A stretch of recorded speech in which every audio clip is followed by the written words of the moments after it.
Кочничари на судската постапка, кои преку непрофесионален и неетички однос вршат притисок и закани врз судот и поротникот. Ова се дел од забелешките на кривичниот суд за изјавите и писмата на делодбранителите во случајот ТНТ. Бараат адвокатската комара и обвинителството да преземат соодветни мерки и да ги истражат заканите. Притисок, закана со поднесување на кривична пријава кон судски поротник кој активно учествува во водењето на судската постапка и учествува во носењето на одлуката е сериозен акт и класичен пример на атак врз независноста и непристрасноста на судското одлучување.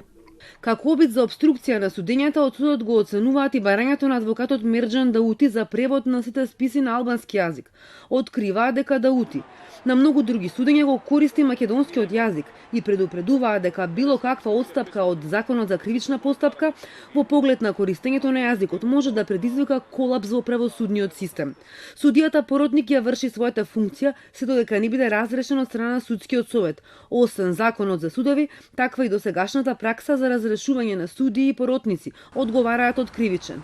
Очекуваат судскиот совет да ја го проложи мандатот на поротничката. А следната седница на судски на која треба да се разрешат овие прашања е закажана за 27 јануари.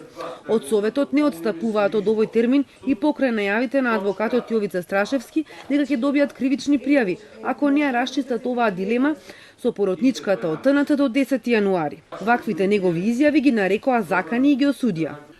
На овој начин адвокатот Страшевски покрај улогата на бранител настојува да ја менаџира постапката во случајот ТНТ, да ја преземе и улогата на судија, спротивно на принципот на владење на правото, чиј сегмент е и принципот на судење во разумен рок.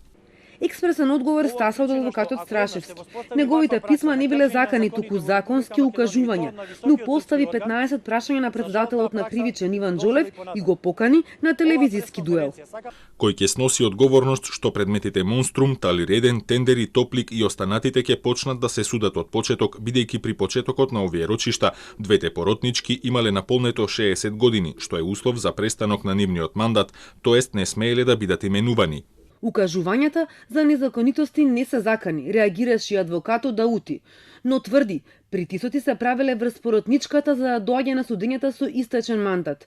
Тој вели и дека нема законски основ за продолжување на мандатот на поротничката. Кривичниот суд во овој случај носи диктирани политички одлуки, пишува Даути. Користењето на албанскиот јазик вели е негово уставно и законско право, кое судот нема капацитет да го спроведе и со тоа прави повреди на постапката.